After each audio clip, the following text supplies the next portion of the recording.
Good morning po. 10:57. Saturday 20 May 24. Ito po yung harvest natin ngayon ng ating queen setup po. Ang harvest niya ay 1,984 kilowatts.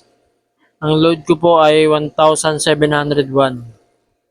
Yan, 1,800 po yung aming load. Bali wala po sa kanya, 1,900 po yun. Bali, nagkakarga pa po sa battery. Tapos may load kaming 1.7.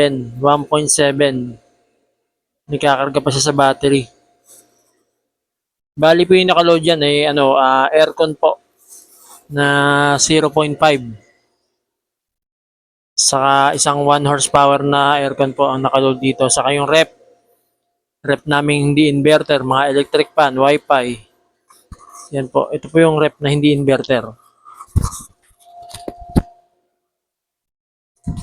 Po yan, yung Kondura na old model.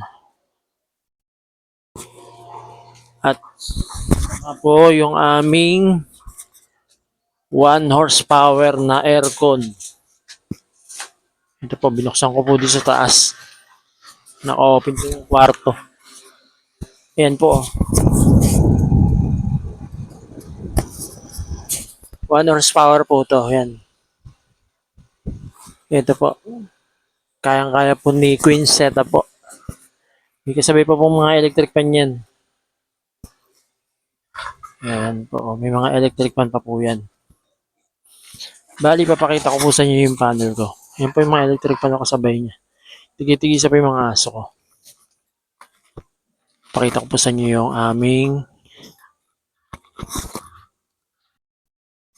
ito po yung panel ko. 4.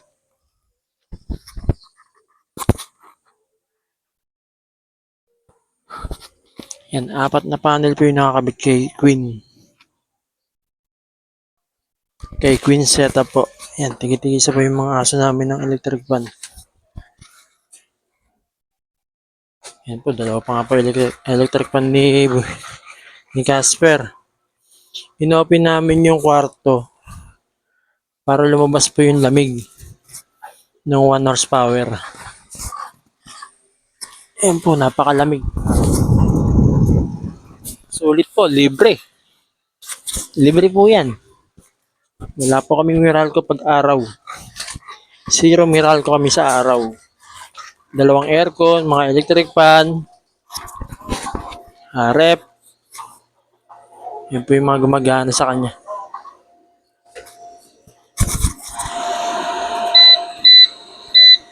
Yan, 2,000 kilowatts na po ang harvest. Bali wala po yung load namin. 1.7, 2,000 kilowatts yung aming harvest. Kaya po, bali wala kay Queen setup po ang aming load sa bahay. Daytime po yan kasi po mula umaga po yan hanggang hapon. Nag-aircon po kami. Sa gabi po, tipid-tipid kasi battery lang po eh. Ayan po. Napakasulit po ni Queen. 1 month na po mahigit to, wala pong patayan. Ang oras po ngayon ay 11 na po. Mula po kanina, bukas po yan 8. 8 po ng umaga. Salamat po.